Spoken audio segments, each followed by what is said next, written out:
So what I would suggest is dun sa to learn about the new role you're targeting, and then find opportunities within your company, like program for shifting to a different role. Usually may mga chances yan to take on task na open for someone to take over. So Yeah. just say yes, right? Yeah.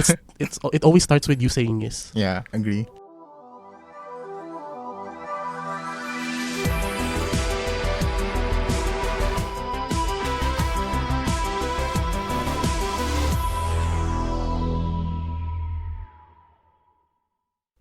Welcome to Kaka Computer Podcast, where tech meets wit and wisdom. I'm Andre, and I'm Migs. all right. So, Migs, let me ask you. So, ano ba yung mga factors when someone is considering IT? So, ano ba yung usual na career path na available for them? Sobrang daming available na career path sa IT. But one thing na I would definitely consider is strength and weaknesses ko. So, saan ba ako magaling?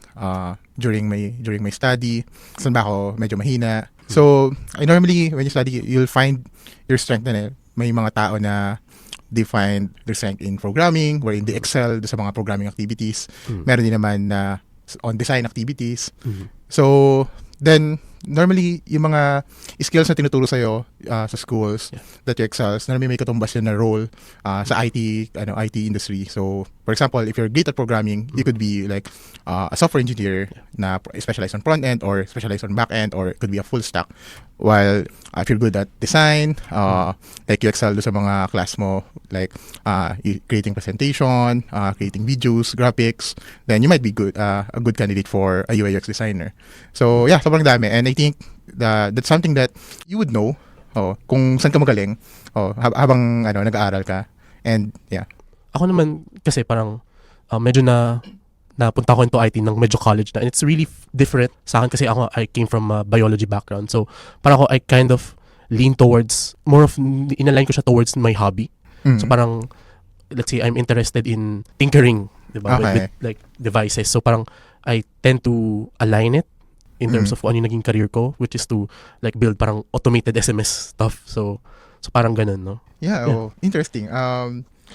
How about can you give me, ano ba yung mga popular na career path ngayon sa IT?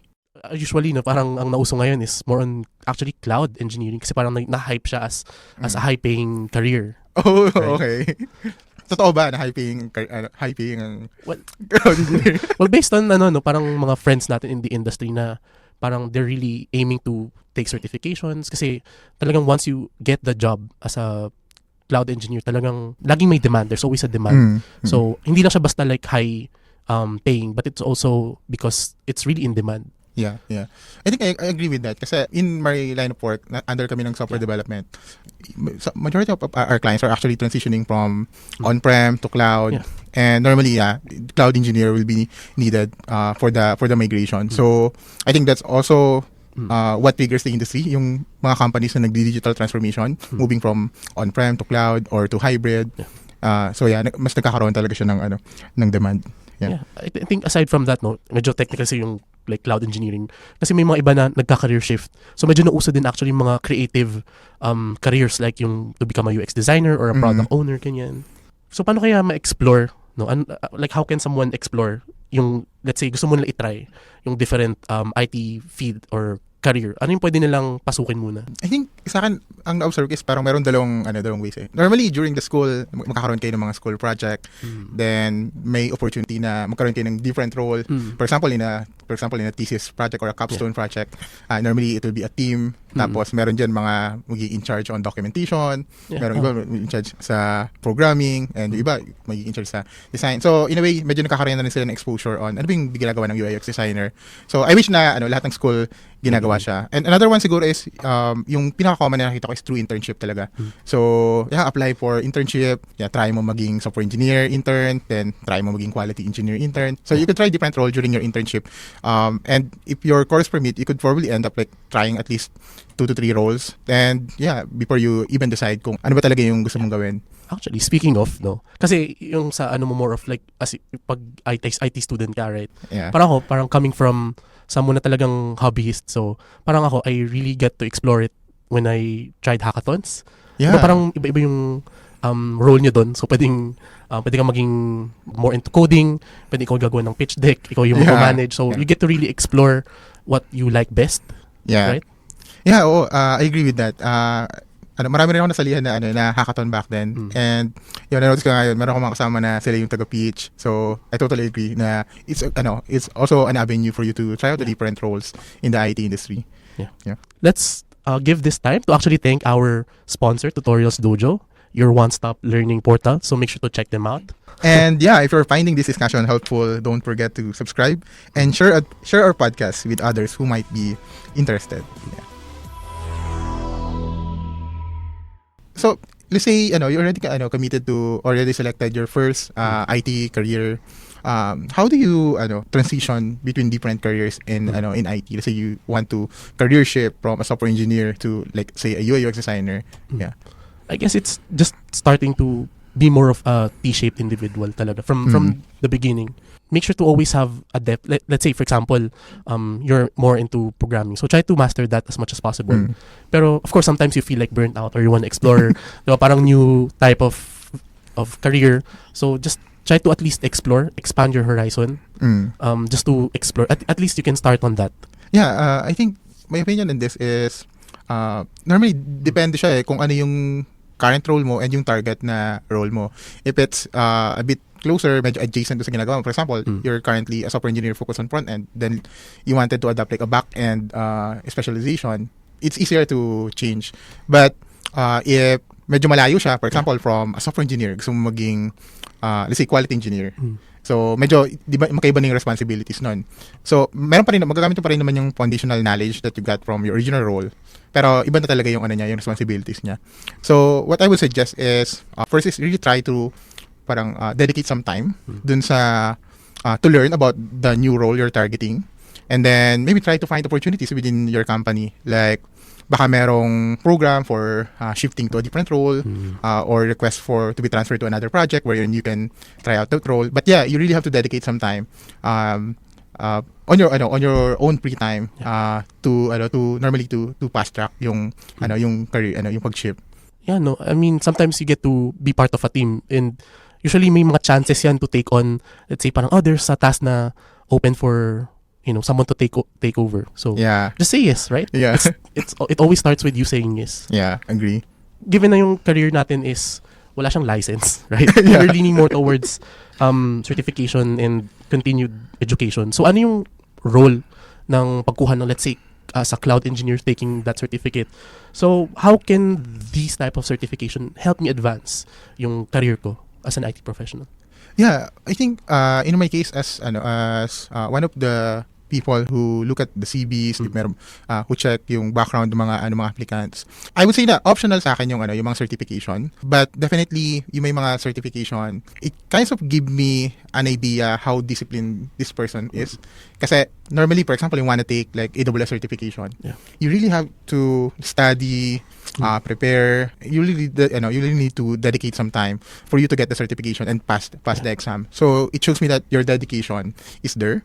So during the interview, I would probably just ask like, how's the experience? How did you do it? So yeah, if you don't have a certificate, that's also okay. I would also ask you questions about it, about things you're doing currently related to this role that you're applying for. Yeah, for me, it's optional, but there's definitely some value in having some certifications. Yeah. How about you? In my perspective, kasi parang what I think of certificates is they're like more of trophies. Yeah. Parang it's like a reflection of how experienced I am. So parang I prefer taking the certification once I have the experience. What's your take on that? I think that kind of makes sense. Yeah. Since it would be easier for you to pass the certification, and more get I've already done this for years. Then now it's time for me to get the certification to prove that I'm really capable for this competency. Yeah. How about I think in our careers, diba, parang one of the things that really would be helpful to our careers is really finding a mentor. In your case, like, how do you find a mentor? Kasi when I started talaga in my career, given na I came from a different course in college, so what really helped me is as a mentor, yung talagang experts in the community. So parang you really have to like me as an introvert type of person, parang naglakas loob talaga ako to say hi to kasi minsan when you go to events, ibang may mga speakers yan, yun, parang try to connect with them minsan via LinkedIn. Like you don't have to like ask them agad, but just kasi minsan pwede mo siya indirect. You don't have to talk to them. You can follow them on their socials and you can get a lot of, let's say, mentoring in that aspect. Pero you can also like try to just send them a message. So parang you can ask them, I'm trying to look for a career in IT. What can I do? What can I take? Am I doing correct? Yeah. I think sa akin naman, during college pa lang, parang meron na talaga akong parang nahanap ng mga mentor. Normally, yung mga kaklase mong magagaling eh. Yeah. Tapos, meron akong mga naging kaklase na parang they already have experience working as a software engineer. Yeah. Tapos, they're just doing like a part-time classes. So, normally, I would hang out with them, ask them about their work, what did they do. So, normally sila rin yung nag-influence talaga sa akin na maging software engineer. And then, during work naman, normally yung ma-assign sa'yo na supervisor, hopefully, siya expert din siya dun sa field na pinili mo. For example, you're a QA, then you'll be assigned to a QA manager. Normally, siya na rin yung magiging mentor mo talaga. So, you wanna build a relationship with that person and make sure na you're learning every day talaga sa work. Ano yung mabibigay mong advice to someone that still feels very uncertain sa pinipili niyang IT career or path? Yeah, I think sa akin, one thing is really try to talk to people who've already chosen their career path in IT. How did they come up with that decision? So, to give you some perspective and really try to learn from them, how did they arrive with that decision?